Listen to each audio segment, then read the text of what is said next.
through the night. Aim gonna fire, shoot me right. I'm gonna like the way you... O que os astros nos dizem? Esta é uma pergunta que a humanidade se faz há milhares de anos e a interpretação disso é a astrologia, uma ciência que vem acompanhando o próprio desenvolvimento do homem.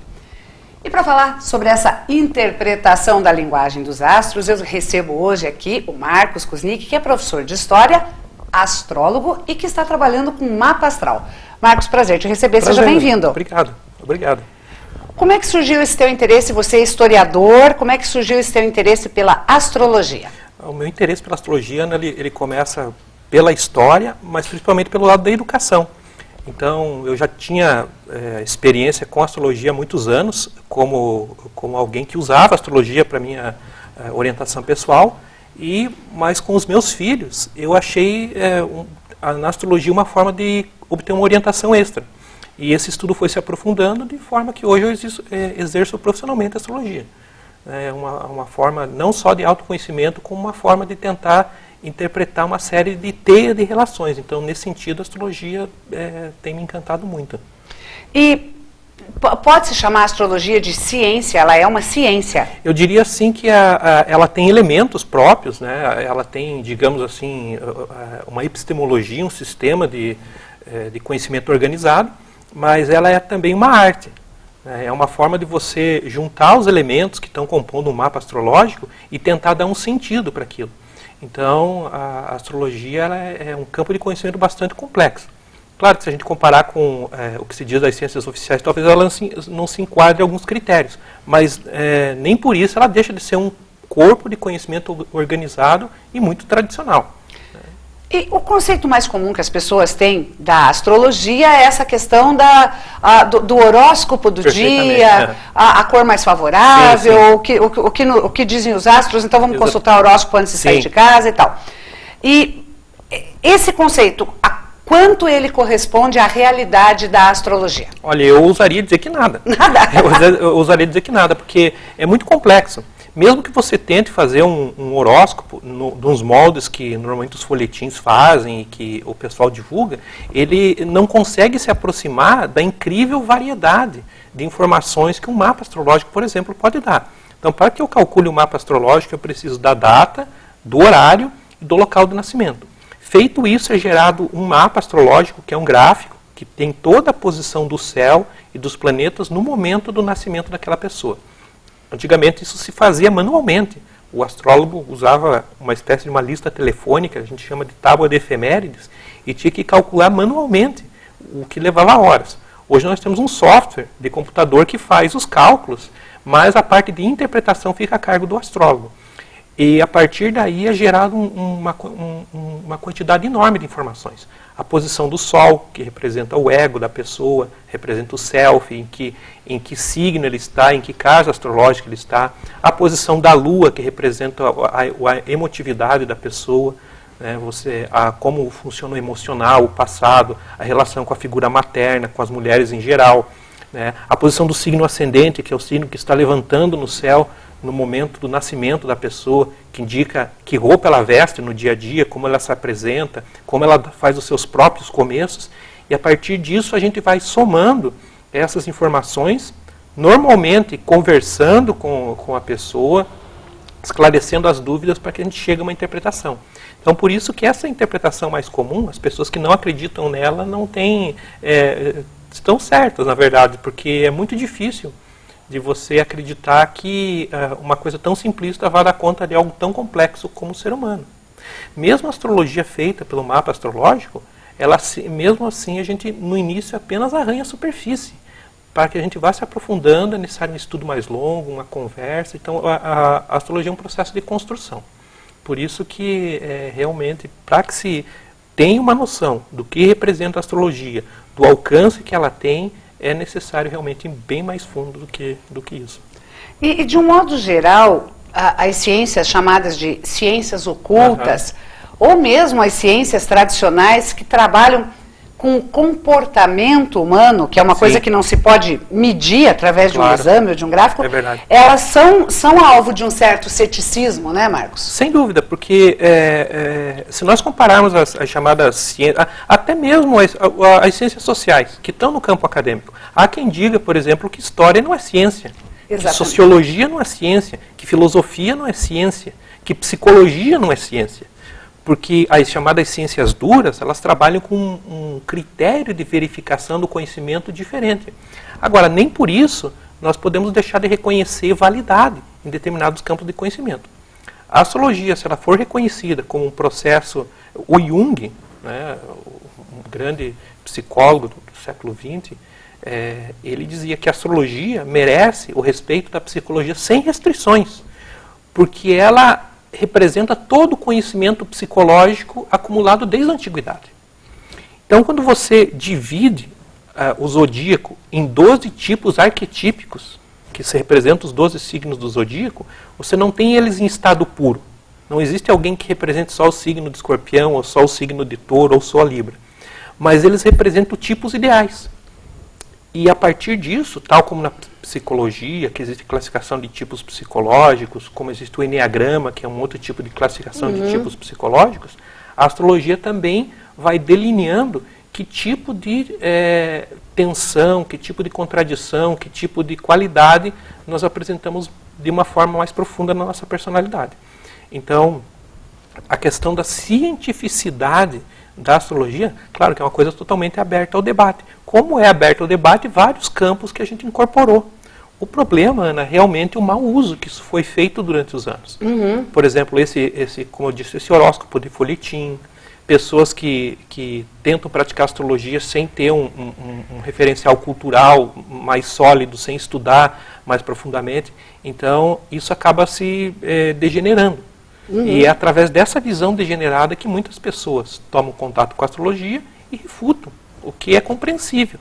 Né? Então, nesse sentido, é que a astrologia tem muito a oferecer na pesquisa dos tipos psicológicos, dos tipos comportamentais, e isso vai refletir numa série de percepções dentro da vida da pessoa.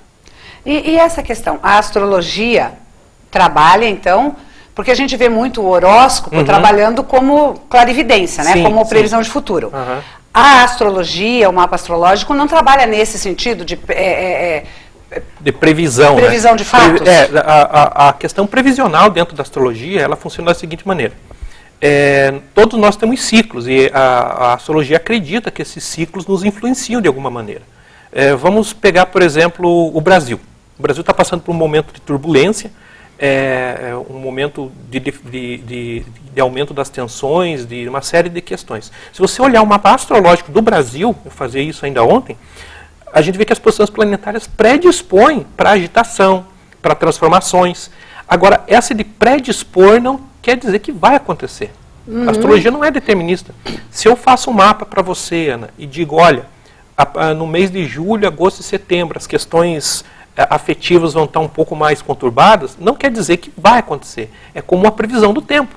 É uma tendência. É uma tendência. Se você, veja, nós não podemos mudar a pessoa num navio, a vela, ele não pode mudar as condições do mar, o vento, as correntes, mas ele pode aproveitar as que existem para se movimentar da melhor forma possível. Assim, a astrologia apresenta certas tendências em alguns períodos e a pessoa pode usar aquilo para se orientar. Então, não é determinista. A questão, algumas vezes você vê certos astrólogos fazendo previsões que eu não sei de onde eles tiram aquilo. Porque o mapa, ele funciona dentro de uma série de critérios para que você possa orientar o indivíduo. Então isso é feito com muita parcimônia. Né? Isso é feito com muita parcimônia. Realmente, em determinados momentos você consegue perceber se aquela pessoa está passando por um trânsito astrológico que deixa ela emocionalmente mais frágil, ou que deixa ela mais ousada, ou que predispõe para que ela tenha uma relação profissional mais produtiva, ou que predispõe para a mudança, mas são tendências, nós dizemos tendências cósmicas, mas tendências do próprio indivíduo, que vão se desenrolar naquele período. Então, a pessoa estando avisada daquilo, ela pode aproveitar aquele momento para o seu desenvolvimento pessoal, para fazer algumas atividades e outras não. Nesse sentido é que a chamada previsão astrológica funciona.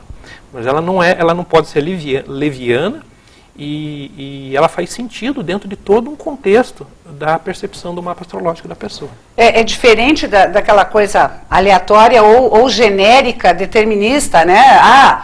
Hoje as questões de trabalho estão favorecidas ou não, ou como a gente vê algumas previsões, este ano alguém famoso vai morrer. Exatamente. Vai mesmo, né? É que nem o palpite de jogo de futebol. Sim. Você tem uma chance em 3. Claro, tem um experimento que foi realizado por um psicólogo americano nos anos 50, onde ele pediu para os alunos escreverem um texto, e ele disse aos alunos que, com base naquilo que eles escreveram, ele ia interpretar a personalidade dos indivíduos. Ele fez isso, devolveu aos seus alunos um texto genérico, e todos eles disseram que ele se aproximava em 80% de precisão. E o texto era o mesmo para todos. Então, esse é o efeito horóscopo genérico. Você fala uma série de coisas que acabam se encaixando em qualquer situação. Se eu digo, olha, você sofreu um acidente, talvez você não tenha nem dado importância para isso. Todo mundo sofreu um acidente, nem que seja cair da bicicleta. Exatamente, né? Virar o pé numa calçada. Exatamente. Mas o mapa astrológico é diferente, é como um DNA. Ele é algo próprio do indivíduo, é algo que tem a relação com aquele indivíduo, que faz sentido dentro do universo daquela pessoa, que dialoga com as forças interiores daquele indivíduo. Então, ele é muito específico. E parte da interpretação, ela ocorre da interação do astrólogo com a pessoa que o consulta. Por isso que também existem vários serviços aí pela internet, que você paga uma determinada taxa, coloca seus dados, o computador gera automaticamente um relatório, muitas vezes com 15, 16, 20 páginas, e esse serviço é mais sofisticado. Mas ainda assim ele está muito longe da prática da astrologia. Porque muitos podem estudar astrologia, mas bem poucos podem ser consultores astrológicos. Porque isso exige um tato, isso exige alguns procedimentos interpretativos que não podem ser sintetizados por um computador. Exatamente. Então, por isso que a astrologia, praticada por um astrólogo, que se dedicou por isso durante o tempo, que meditou sobre isso, principalmente que tem uma formação que lhe sirva de apoio, realmente ele está muito, muito longe daquilo que se apresenta popularmente como astrologia. E Marcos, aí nessa individualidade, né, de cada mapa, como é que a gente vai fugir, por exemplo, eu devo ter um gêmeo astrológico, né, que nasceu exatamente no dia, mês, ano e hora exata que eu nasci em qualquer lugar do mundo. Exatamente. Então, como é que você aí você trabalha, são gêmeos astrológicos? Nesse sentido, veja, nós podemos fazer um paralelo com gêmeos univitelinos, por exemplo. São pessoas que têm o mesmo DNA, eles são clones. No entanto, são dois indivíduos diferentes que vão seguir cursos diferentes na vida, que vão ter comportamento, obviamente, parecido em vários casos, mas, no geral, são indivíduos diferentes. Bom, na astrologia, a gente tem a questão dos gêmeos. Os gêmeos nascem com minutos de diferença, o que é desprezível para o cálculo astrológico. Aí nós usamos outras teorias, a teoria, por exemplo, do globo do globo uterino, para determinar, e tem uma série de outras, a questão do espelho do mapa, quando se calcula, na verdade, um gêmeo tem espelhado o ascendente do outro. Isso é perceptível no comportamento. Tanto é, Ana, que quando nós somos procurados, por exemplo, por uma pessoa que não sabe o horário do nascimento, portanto não sabe seu ascendente e outras posições, nós fazemos uma técnica chamada correção de horário. Pela forma física da pessoa, pela forma como ele se comporta, você consegue ir mexendo e chegando a algo que se assemelhe ao comportamento da pessoa e calcular o momento do nascimento. Então, a astrologia trabalha com várias técnicas, tanto de correção de horário, quanto a possibilidade, na questão de pessoas que nasceram no mesmo horário e no mesmo momento, mas locais diferentes produzem mapas astrológicos diferentes. Tá. Por exemplo, se você faz um mapa e calcula para Ponta Grossa, e você faz um mapa e calcula para São Paulo, a posição é ligeiramente diferente. Tá. A posição relativa do indivíduo com o céu, ela muda, e portanto a posição das casas astrológicas, ligeiramente o formato dessas casas, ela acaba mudando.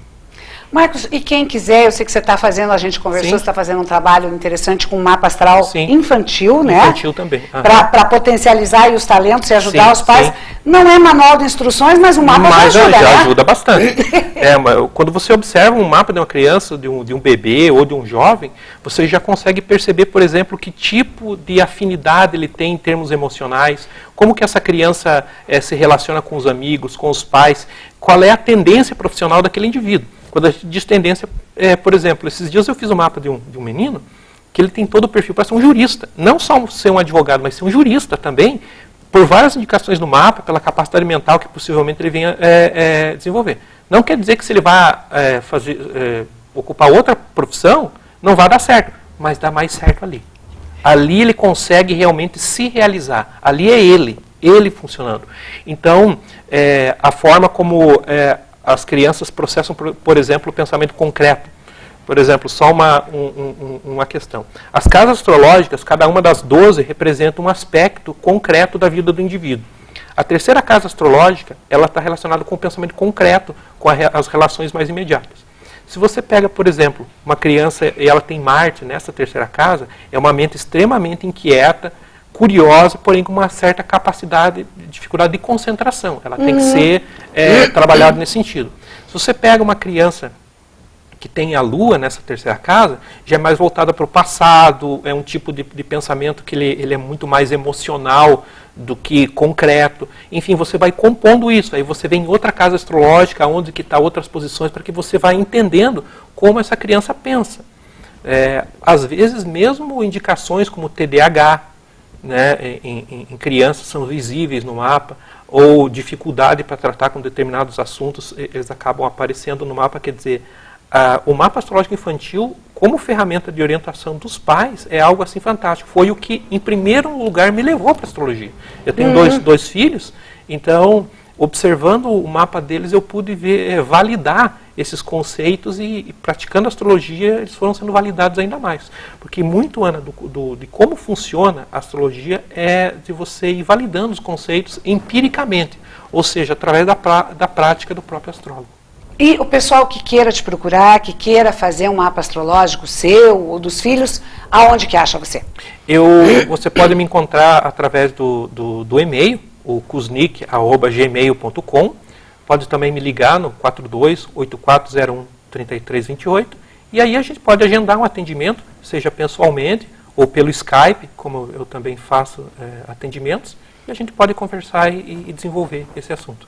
Tá certo, muito obrigada por essa entrevista. Ai, a voz foi embora. Muito obrigada por essa entrevista e sucesso aí nesse teu trabalho. Obrigado, Ana. Eu que agradeço a oportunidade. No próximo bloco, a gente vai mostrar o pessoal que faz o espetáculo da Paixão de Cristo em Ponta Grossa. Um instante só, eu já volto. Não saia daí.